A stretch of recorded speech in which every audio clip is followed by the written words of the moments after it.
for? Hi, I'm Beth Peavey. I'm the program manager, Long Creek Youth Development Center for the Girls Unit.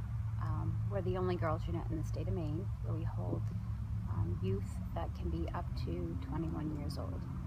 And I have been there, I started as an intern in college. It's about 15 years, and I've worked with the girls. And I can say now that I'm aware of sex trafficking. Unfortunately, I'm aware of sex trafficking, and I see more and more girls but with the trauma, but it's very hard to get them to discuss it because they don't come in and say, oh, I've been adjudicated of a crime, and by the way, I was sold in the sex trafficking business. And it's sad to think that all the girls that we miss these signs of, and I know of two right now that are locked up as adults out of state from this, and I've had one that died and washed up in the ocean out of state. And by the time they are willing to discuss a lot of this with us, it's close to their discharge. And my frustration right now with this is there's no safe place for them to go live. And when I mean live, not necessarily a group home, but a home. Like, they can finish school, they can go to college, they can work, they can do what they want to do and be safe and get the services they need, the treatment they need. And there's no measurable time on each person and how long it takes to get over their trauma and to work through it. And it's not because, I don't think there's a lack of people wanting to do this. I just think that there's a lack of it in our community together. People are just starting to become more aware, but it's everywhere in the state of Maine. There's not a safe town, there's not a safe place in Maine where your child, boy or girl, isn't in danger or doesn't face a possibility of being scooped up by somebody. And it could be something so simple as, hey, come here, and your child's gone. So,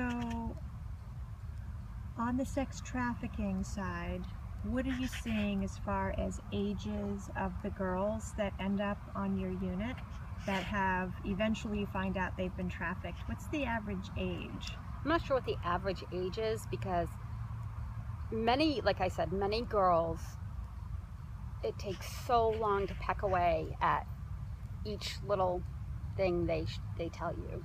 And I was ignorant to this subject for years and years and years, and then I reflect back and see how many things I've probably missed or I have missed with other kids.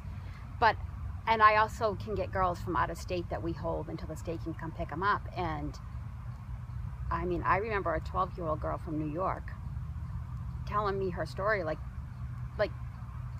not necessarily coming out and saying she was trafficked, but telling me of her story, which I'm pretty sure she was being, and she just told it to me like we were reading a bedtime story. I don't know if what the age is. I would dare say that it happens at any age. These predators and perpetrators can get their hands on a girl or a boy, and probably the younger the better, because they can groom them to be what they want them to be. So, in the state of Maine, is sex trafficking happening more up north or more in the south? I believe it is happening everywhere through Maine, including up north where people tend to think that it isn't. I'm from central Maine, and when I go home to visit, my parents have been blown away that this goes on. And my younger siblings, when I discuss it with them and tell them about the signs and things you need to look out for, I don't think people stop and think that we're vulnerable. We're on the Canadian border. We have an ocean on one complete side of us. And I once heard that Maine girls are considered pure. And when I asked what does that mean, they said, well, virgins. And I said, interesting, because they're from Maine. So they get a higher dollar for the girls because they're considered pure?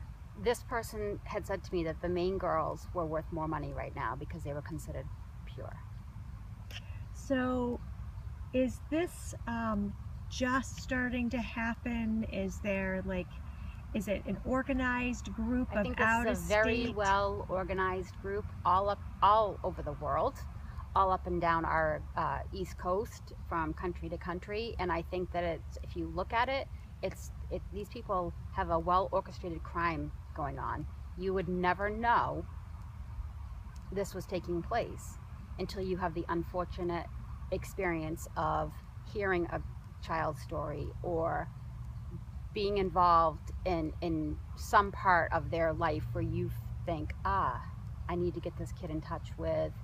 And that's where, when we need to get the kid in touch with, not just for my job, but as a parent, as a family member, as anybody, we need to all become educated, and we need to have more resources that are universal throughout the state. There needs to be something safe where 24 hours a day you get a person that can come and get you and take you to a home, take you someplace safe, not a shelter. It's shocking how many kids don't want to go to shelters because they don't know if they're safe. And and I don't say that in any way to offend anybody that works at any of these places, because they're all amazing. But we need something bigger, more cohesive. We need to all work together to create a safe place where these kids can go, these girls can go, and get the treatment and get everything that they need in one deal, one package. And the Hope Rising House opened for women that are adults, and that's absolutely amazing. We need something for our children. We need a place for them to rest their head at night where they know they're safe.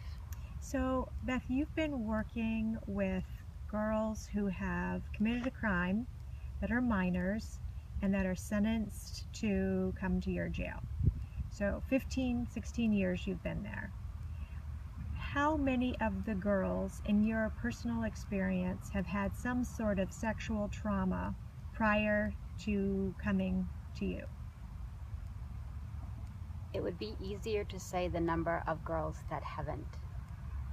What I have found through my years of work, and I was one of those people that just believed at first, you came to jail, oh well.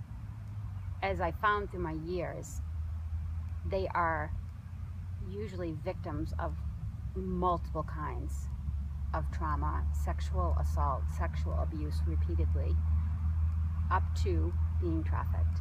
And oftentimes what they're adjudicated for is, I would say, kind of a symptom of what's really, really going on down there with them in their life, because they're expected to make money, they're expected to deal drugs, they're expected to carry weapons. These are all expectations, and it's how they live and how they survive. And on the surface, it may mean being adjudicated of a crime, but beneath there, the majority come in and have been sexually assaulted and trauma.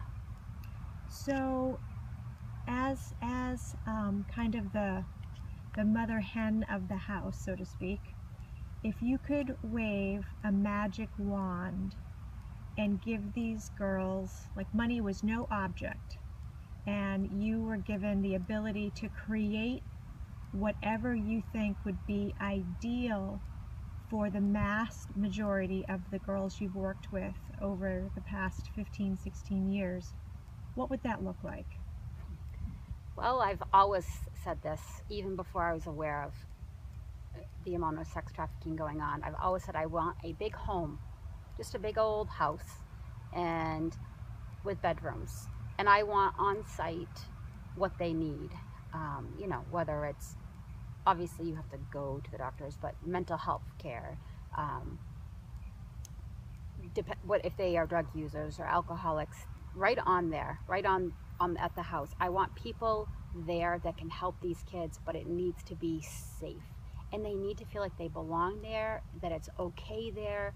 They can cry, they can let out everything that's gone on with them without having to be discovered And by that, there's a lot of red tape. There's a lot of things that go along if you are a agency that's not privately funded. You have to follow, you know, state and federal laws, and so many of these kids keep a lot in because they know so many people have to report. And the last thing some of these kids want to do is talk to somebody that they don't know, another stranger coming in and saying, what happened? And to these girls, they don't want strangers. And it would be phenomenal. It would be so incredible someday to have a house in Maine where not only can they come in once if we know they've been trafficked, but kids that have been sexually or are being sexually abused and don't have a safe place in Maine that they can live indefinitely until they're healed. So how many beds? What I want? Yeah. Well, I wouldn't want it to be like a group home or like a hospital building. So, you know, you think of a home like a big farmhouse, you know, depending on what you had for staffing. You had enough staffing because you have enough money. Oh, well, I'd love I'd love a campus of houses. So I could have as many, or we could have as many kids there that need to be safe. You know. Is that 50? Is that 100? If you could have, you know, houses with 5 bedrooms and 10 bedrooms, and we'd probably say 50 would be good, and then we'd realize a year from now we need 100, and then a year from then we need this, and then we need that. It's always a bigger problem than we know at the time, because I think if there is a resource out there and kids can be safe without having to worry that someone has to tell someone who tells someone, kids will seek that safety out. So, in your experience, you're talking about what the kids need and what sort of treatment. What sort of treatment, in your opinion, works best? Trauma-informed care. You really need to know how to talk to these kids. You need to understand how their brains are working and be able to help them process this and work through this. And it needs to be trauma-informed. If you don't use a trauma-informed or a gender-specific approach, you're going to be in trouble. The kid is not going to talk.